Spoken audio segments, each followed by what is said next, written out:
ہم کہتے ہیں کہ یہ انڈور ختم ہو گیا تو اب آپ آؤٹ ڈور فیز میں چلے گئے.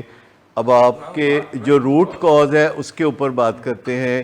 اگر آپ کو کوئی پریشانیاں ہیں, آپ کی کمیونیکیشن سکل ویک ہے, یا اگر آپ کو کوئی اور خوف بیٹھا ہوا ہے ذہن میں, یا آپ کے اندر کوئی انرجی کم ہے, یا آپ کے اندر کوئی انگزائٹی کا لیول زیادہ ہے, یا آپ کے پیچھے کوئی سائکیٹرک ڈس آرڈر ہے, کوئی شیزوفرینیا ہے یا بائیپولر ڈس آرڈر ہے, تو آئیے اب اس کا علاج کرتے ہیں. کیونکہ یہ تو ایک علامت ہے نا, نشہ کرنا تو ایک علامت ہے. That's not the illness, that's the remedy. Actually نشہ جو بندہ کرتا ہے وہ ایک ریمیڈی کے طور پر کرتا ہے, وہ تو ایک ریمیڈی کے طور پر کرتا ہے. جب پیشنٹ نشے کی طرف دیکھتا ہے تو اس کو ایک سلوشن نظر آتا ہے.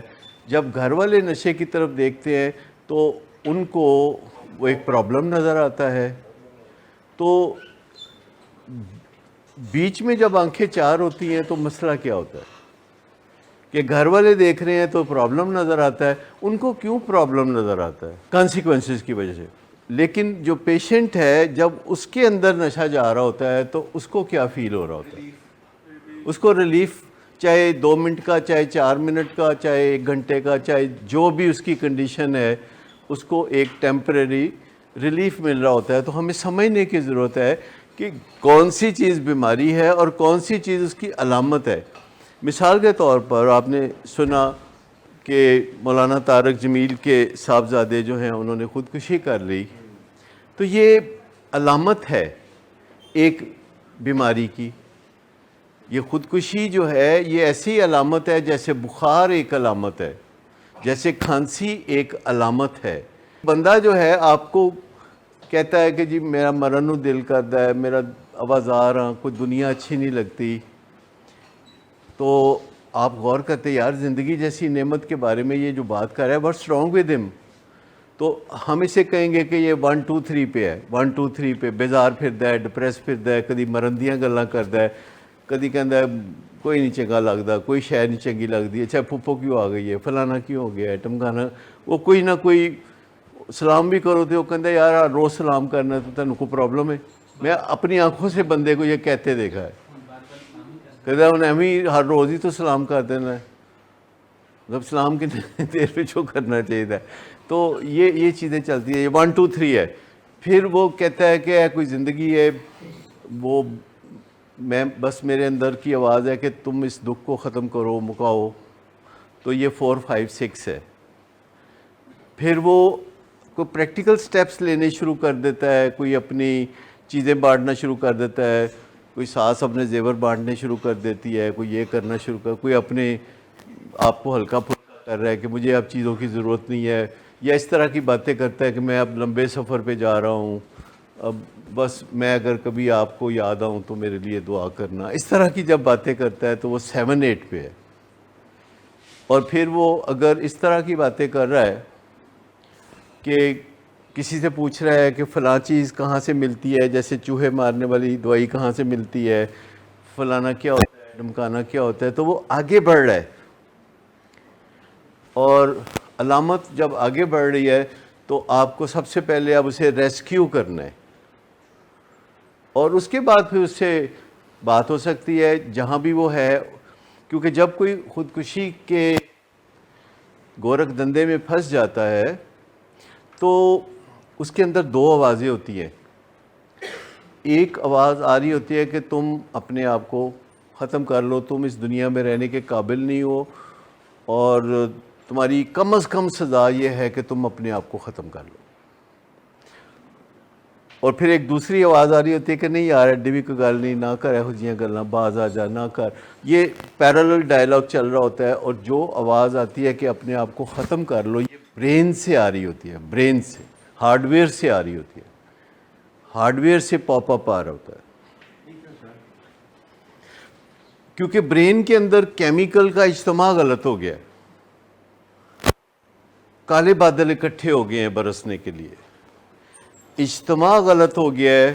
اور اس اجتماع کے اندر قدرت کے رازوں میں سے ایک راز یہ ہے کہ اس کے اندر یہ آواز آتی ہے. جیسے کہ کئی لوگ اپنی رسٹ کو کاٹنے کی بات کرتے ہیں. کیوں ہمیشہ رسٹ سلیشنگ ہوتی ہے یوگنڈا میں بھی اور انڈیا میں بھی اور امریکہ میں بھی اور کینیڈا میں بھی اور پاکستان میں بھی اور افغانستان میں بھی, جہاں کلچرل ڈفرینسز ہیں, ہر چیز ہے, تو ہر کوئی رسٹ سلیشنگ کرنے کے لیے کیوں؟ کیونکہ وہ آواز اندر سے یہ آ رہی ہوتی ہے کہ یہ کرو, do this, deliberate self harm, a smaller kind of suicide. بہت معمولی فیکٹرز ہیں جو باہر کے فیکٹرز ہیں جو ٹریگرنگ فیکٹر ہیں. دنیا کے سب سے پسماندہ ممالک جو ہیں وہ افریقہ کے ممالک ہیں, اور وہاں خودکشی نہ ہونے کے برابر ہے.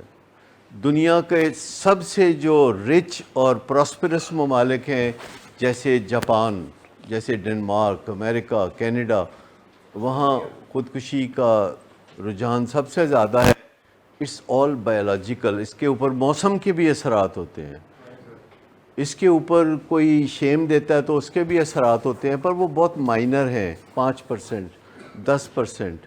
وہ بندہ عموماً خودکشی کرتا ہے جسے لوگ کہہ رہے ہوتے ہیں یار تو نہ شکر ہے, تینوں کی ہو گیا, چنگا بھلا دے دیکھ تیرے کو ہر شے دنیا دی تو کیوں خودکشی کریں گا. اور ان کو نہیں پتہ ہوتا کہ اس کے برین میں ایسے کیمیکل جمع ہو رہے ہیں جو مل جل کے ایک کمانڈ بنا رہے ہیں, جو کمانڈ یہ ہے کہ اپنے آپ کو ختم کرو اور ایسے طریقے سے ختم کرو کہ تمہیں اذیت ہو.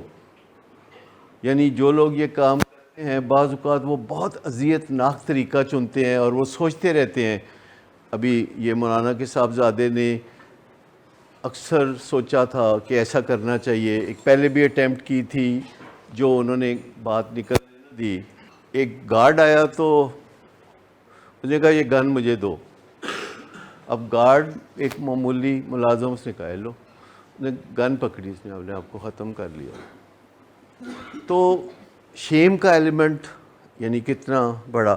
لیکن یہ برین سے آواز آتی ہے, برین سے, اور دماغ سے آنے والی آواز سٹرونگر ہوتی ہے. دماغ بڑی سٹرونگ چیز ہے, اور وہ کتنے اس میں نیورونز انوالو ہیں یہ بھی نہیں پتہ کہ خودکشی کے اس پیغام میں کتنے نیورونز ہیں جو نعرے لگا رہے ہیں کہ یہ کام کرو.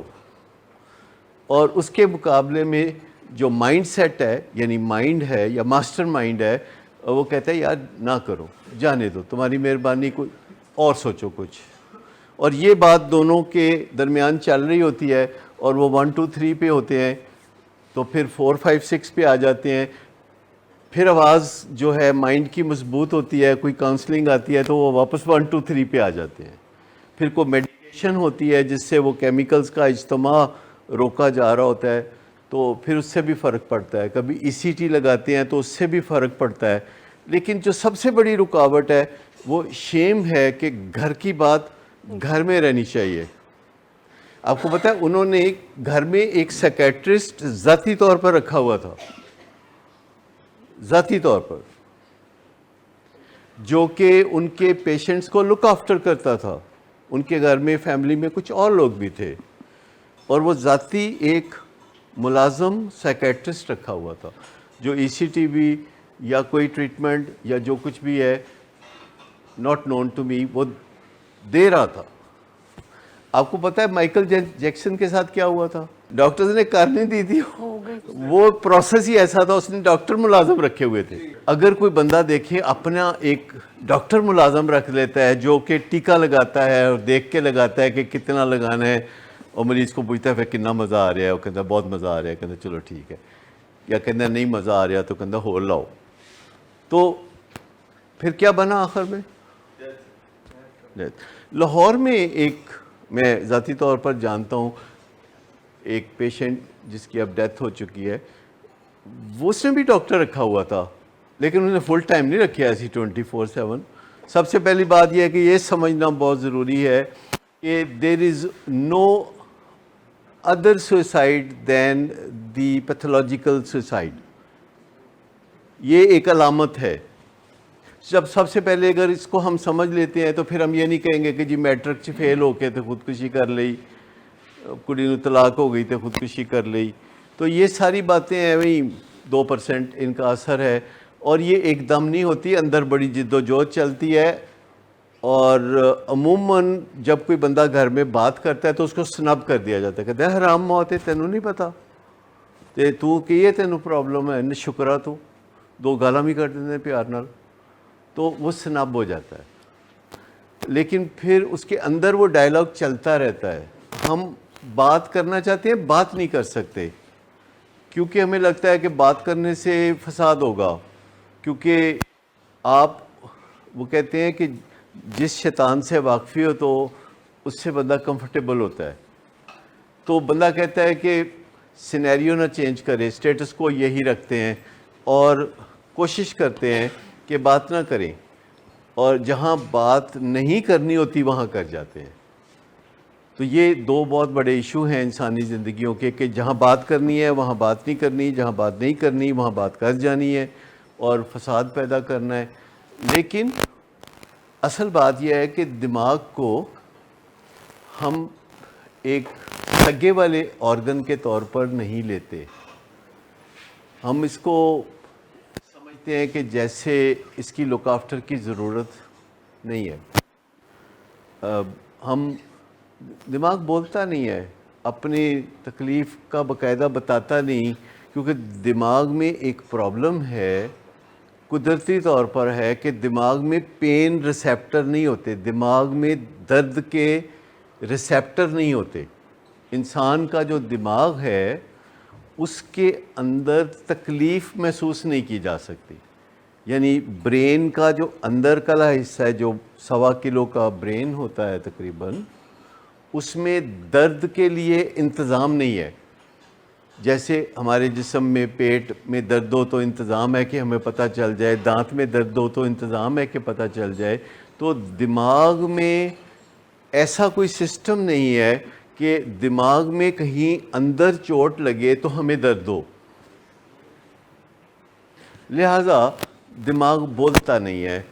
آپ کو چہرے کے تاثرات سے اندازہ لگانا ہے، آپ کو لب و لہجے سے اندازہ لگانا ہے، خیالات سے، بات چیت سے، بیہیویئر سے، گیس ورک کرنا ہے آپ نے، اور پھر اس کی انویسٹیگیشن کرنے کے لیے آگے آپ نے بڑھنا ہے۔ اور جب کوئی بندہ آپ کے سامنے منہ سے کہہ دیتا ہے کہ میں جینا نہیں چاہتا، میں مرنا چاہتا ہوں، یا کوئی ایسی بات ہے، تو یہ اب آپ کا کام نہیں ہے، آپ اسے کسی پروفیشنل کے پاس لے کے جاتے ہیں۔ آپ کو حیرت ہوگی، اس فیلڈ کا ایک الگ نام ہے، اس کو سوئسیڈالوجی کہتے ہیں۔ امریکہ میں 5,000 سوئسیڈالوجسٹ تھے 2003 میں، اب کا مجھے تازہ نہیں پتا، 2003 میں 5,000۔ امریکہ کی آبادی پاکستان سے 50% شاید زیادہ ہے، یا شاید قریب۔ یہاں پہ ایسا کوئی کانسیپٹ نہیں ہے کہ کوئی بندہ جو خودکشی کی باتیں کر رہا ہو تو اس کو سائیکالوجسٹ کے پاس نہیں جانا، اس کو سائیکیٹرسٹ کے پاس نہیں جانا، اس کو ایڈکشن اسپیشلسٹ کے پاس نہیں جانا، اس کو بیسیکلی سوئسیڈالوجسٹ کے پاس جانا ہے۔ اور چونکہ پاکستان میں ہے نہیں کوئی سوئسیڈالوجسٹ، تو پھر باہر جانا ہے، جو افورڈ کر سکتے ہیں وہ امریکہ جائیں گے۔ لیکن کیسے جائیں گے جب ان کو شیم ہے؟ لیکن پہلی پرائرٹی یہ ہے کہ کسی کو پتہ نہ چل جائے، لوگ کیا کہیں گے، تو شیم ہے۔ دوسری پرائرٹی یہ ہے کہ اگر کسی کو پتہ نہ چلے تو ہم مدد حاصل کرنے کے لیے تیار ہیں۔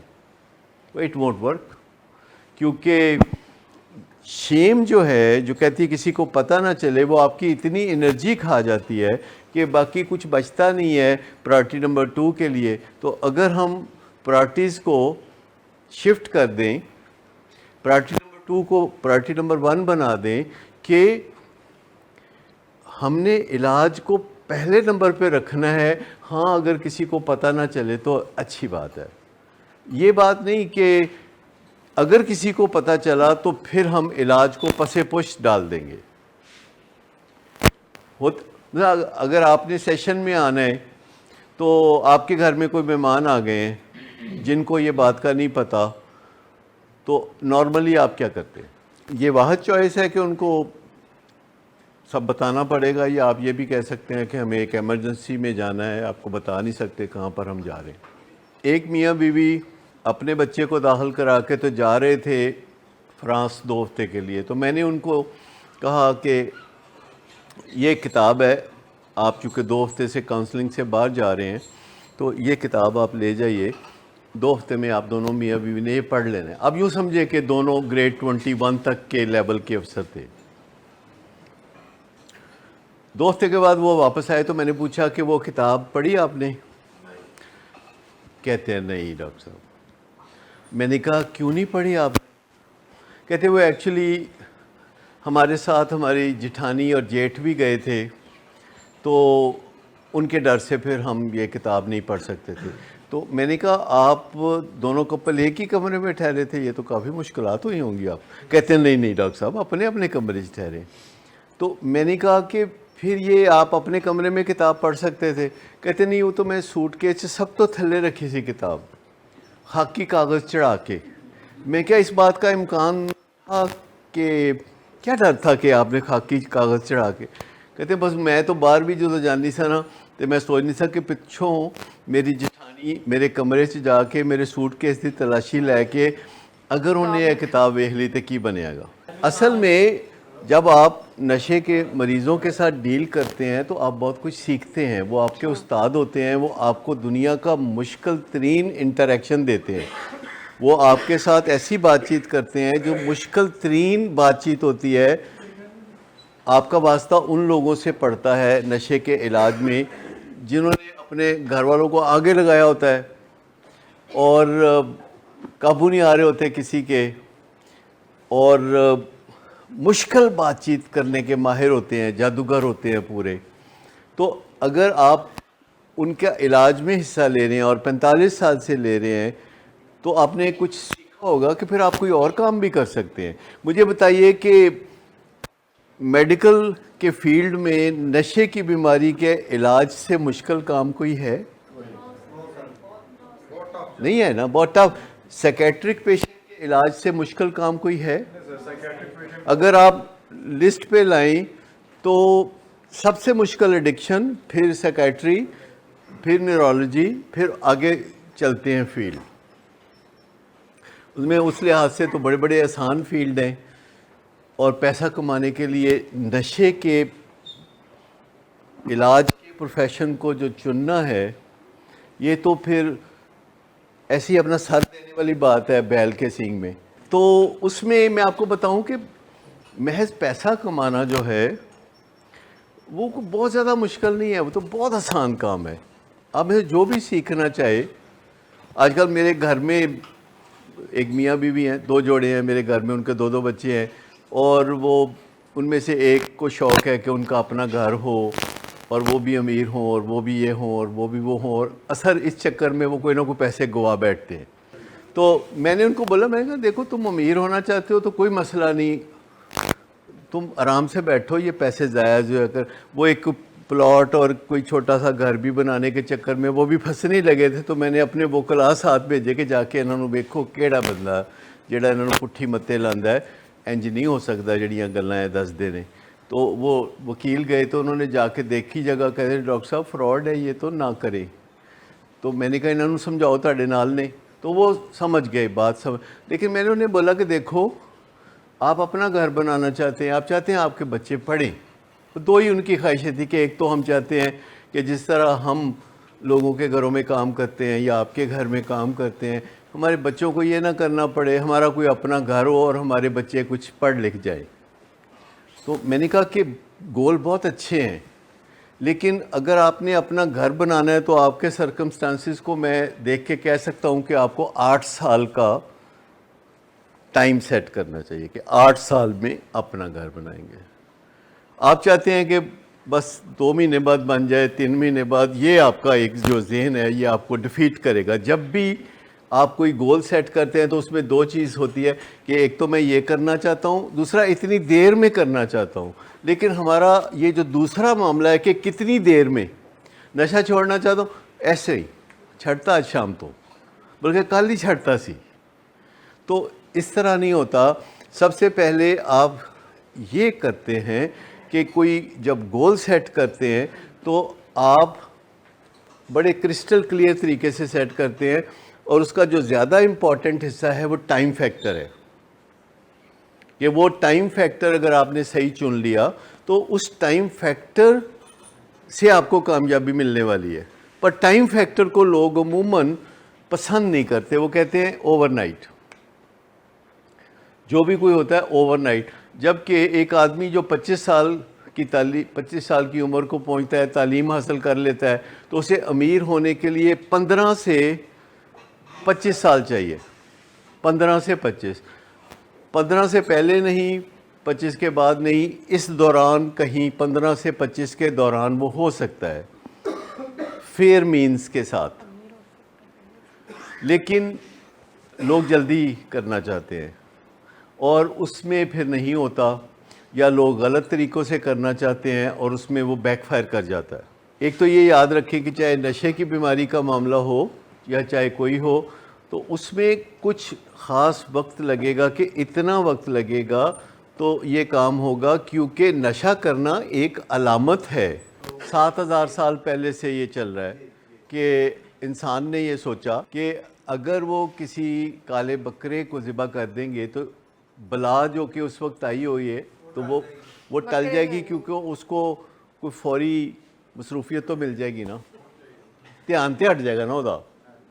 دیکھو انسان بہت لاجواب ہے.